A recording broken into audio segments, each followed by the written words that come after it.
स्वागत है आपका यूट्यूब के ईडू अड्डा चैनल पे। तो हम लोग वर्ण या ध्वनि पढ़ रहे हैं और इसमें कुछ चीज़ों को हम लोग जान चुके हैं पिछले वीडियो में। और आज हम व्यंजन के बारे में जानने वाले हैं। तो पिछले वीडियो में भी व्यंजन के एक प्रकार मतलब जो उसको लिखने के आधार पे डिवाइड किया गया है उसके बारे में हम लोग जान चुके हैं कि जो लिखने के आधार पे व्यंजन को विभाजित किया गया है वो दो प्रकार से विभाजित किया गया है। पहला है कि खड़ी पाई के साथ जो व्यंजन लिखे जाते हैं और दूसरा है कि जो बिना खड़ी पाई के लिखे जाते हैं व्यंजन। तो इस प्रकार से अगर आपसे लिखने के आधार पर व्यंजन के प्रकार पूछता है तो आप दो प्रकार बताएंगे, लेकिन अगर उच्चारण स्थान के आधार पर व्यंजन के प्रकार पूछता है तो आपको मुख्य रूप से अगर दिया है तीन तो तीन बताना है। जैसे इसमें पहला है स्पर्श व्यंजन और दूसरा अंतस्थ व्यंजन और तीसरा ऊष्म व्यंजन है। लेकिन और भी जितने व्यंजन हैं सबको उनकी अलग अलग विशेषताओं के आधार पर उनका अलग अलग नाम दिया गया है। तो इस प्रकार से हमने सारे व्यंजनों को एक जगह रखा है जिससे आपको पढ़ने में थोड़ी आसानी होगी। और इसके बाद सबको हमने एक साथ रख दिया है, उसके बाद हम सबको परिभाषित करेंगे। तो ये देखिए हमने सबको एक साथ रखा हुआ है और जहाँ तक हो सका है हमने इसको ग्राफ के माध्यम से समझाने का प्रयास किया है। तो इसमें सबसे पहला है स्पर्श व्यंजन। और स्पर्श व्यंजन 25 होते हैं और इनको 5-5 करके अलग अलग वर्गों में रखा गया है, 5 वर्गों में। तो क वर्ग में, च वर्ग में, ट वर्ग में, त वर्ग में और प वर्ग में इन 25 को रखा गया है। तो सबसे पहला है क वर्ग। क वर्ग जो कि कंठ से उच्चरित होता है, च वर्ग तालु से उच्चरित होता है, ट वर्ग मूर्धा से उच्चरित होता है और त वर्ग दंत से उच्चरित होता है, प वर्ग ओठ से उच्चरित होता है। तो इस प्रकार से इन वर्णों का नाम रखा गया है कंठ, तालव्य, मूर्धन्य, दंत और ओष्ठ।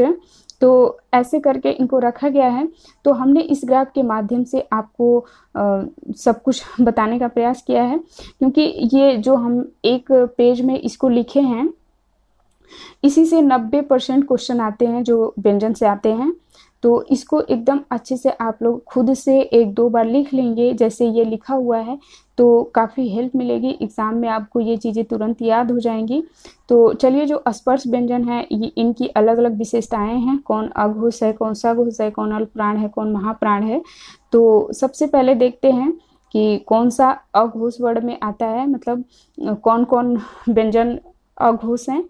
तो ये जो प्रत्येक वर्ग का पहला और दूसरा अक्षर है ये अघोष में आता है, ये अघोष में आता है। इसके बाद जो लास्ट के 3 अक्षर हैं ये सघोष में आते हैं। हो गया, अघोष सघोष कंप्लीट हो गया आपका। और इसके बाद हम लोग इनकी एक और विशेषता है जैसे अल्प प्राण और महाप्राण।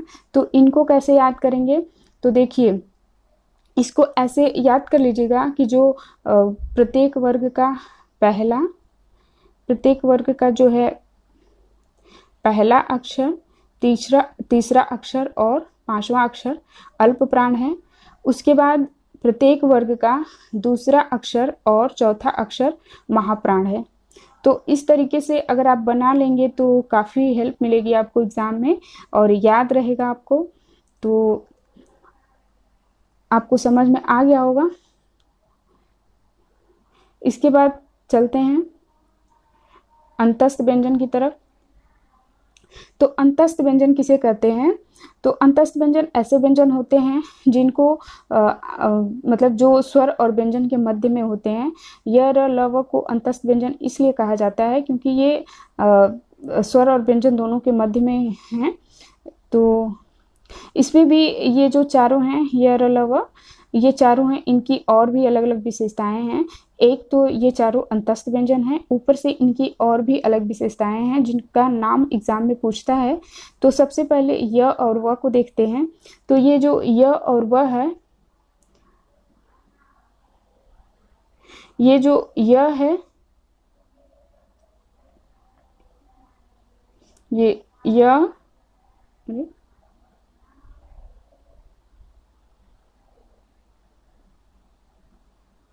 तो य और व ये दोनों जो हैं अर्ध स्वर में आते हैं। और ये जो र है, ठीक, ये प्रकंपित व्यंजन भी इसका नाम है।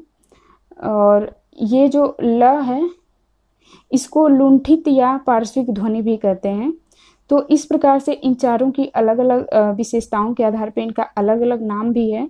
तो कितने सबके दो दो नाम हो जाते हैं जितने भी अंतस्थ व्यंजन हैं। एक तो ये अंतस्थ व्यंजन में आते हैं, ऊपर से य और वह अर्धस्वर हैं, र प्रकंपित व्यंजन है और ल लुंठित या पार्श्विक ध्वनि है। तो अंतस्थ व्यंजन को भी आपको समझ में आ गया होगा। अगला है ऊष्म व्यंजन। तो ऊष्म व्यंजन किसे कहते हैं? तो ये तालव्य स, मूर्धन्य स और दंत स और ह, ये चारों ऊष्म व्यंजन है।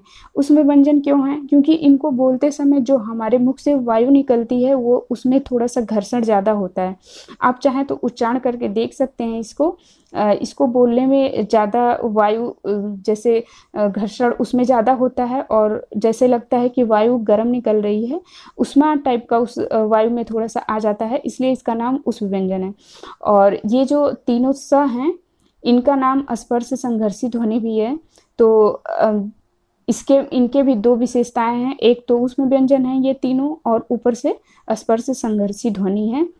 तो इसको भी याद कर लीजिएगा। संयुक्त व्यंजन ऐसे व्यंजन हैं जो दो वर्डों से मिलके बने हैं या दो अक्षरों से मिलके बने हैं।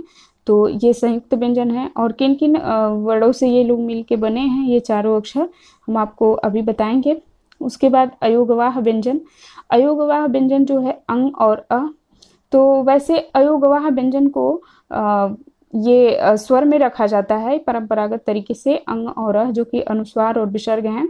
लेकिन हमने इसको व्यंजन में रखा है क्योंकि ये तो न स्वर है न व्यंजन है। तो आप चाहे व्यंजन मानिए चाहे स्वर मानिए, ये न तो इसको स्वर मानता है अपनी तरफ न व्यंजन मानता है, न तो इसके अंदर स्वर की क्वालिटी है न व्यंजन की क्वालिटी है। तो इसलिए इसको अयोगवाह माना गया है। उच्छिप्त या द्विगुण व्यंजन। तो उच्छिप्त या द्विगुण व्यंजन कौन से हैं? तो ये है ड़ और ढ। ये द्विगुण या उच्छिप्त व्यंजन क्यों हैं? क्योंकि इनको बोलते समय जो जीभ है वो ऊपर जाती है और झटके से नीचे आती है, इसलिए इसको उच्छिप्त व्यंजन कहते हैं। और ये जो है ड़ और ढ, ये हिंदी के विकसित वर्ड हैं, ये संस्कृत से नहीं है। तो इसलिए इनको भी जानना जरूरी है। अगर एग्जाम में पूछ दिया कि कौन से वर्ड संस्कृत से नहीं आए हैं या कौन सा अक्षर संस्कृत का नहीं है, तो आपको अगर याद रहेगा तो आप आसानी से इसका उत्तर दे लेंगे। सातवां है फारसी व्यंजन। फारसी व्यंजन कौन से हैं? तो जो नुक्ता वाले वर्ड होते हैं जैसे ख, ग, ज, फ, इनके नीचे बिंदी लगा देने पे ये मतलब ये नुक्ता वाले वर्ड हो जाते हैं। और ये जो तरीका है ये फारसी से लिया गया है हिंदी में। तो इस प्रकार से ये फारसी व्यंजन है। आठवां है अंग्रेजी व्यंजन। तो अंग्रेजी व्यंजन से भी एक अक्षर लिया गया है हिंदी में और वो है अ। इसको अ बोलते हैं। जैसे अगर आप हिंदी में डॉक्टर लिखते हैं तो ऊपर जो चंद्रमा का निशान बनाते हैं तो उसको अ बोलते हैं, और ये अंग्रेजी से लिया गया है व्यंजन। तो इस प्रकार से हमने सभी व्यंजनों को आपको एक साथ रखने का प्रयास किया है और ये काफ़ी हेल्पफुल रहेगा अगर आप इसको बना लेते हैं अपने नोट्स में, और एक बार देखने पे पूरा याद हो जाएगा। तो ऐसे ही बना लीजिएगा और फिर इसको परिभाषित करेंगे हम अच्छे से अगले वीडियो में। तो वीडियो देखने के लिए बहुत बहुत धन्यवाद।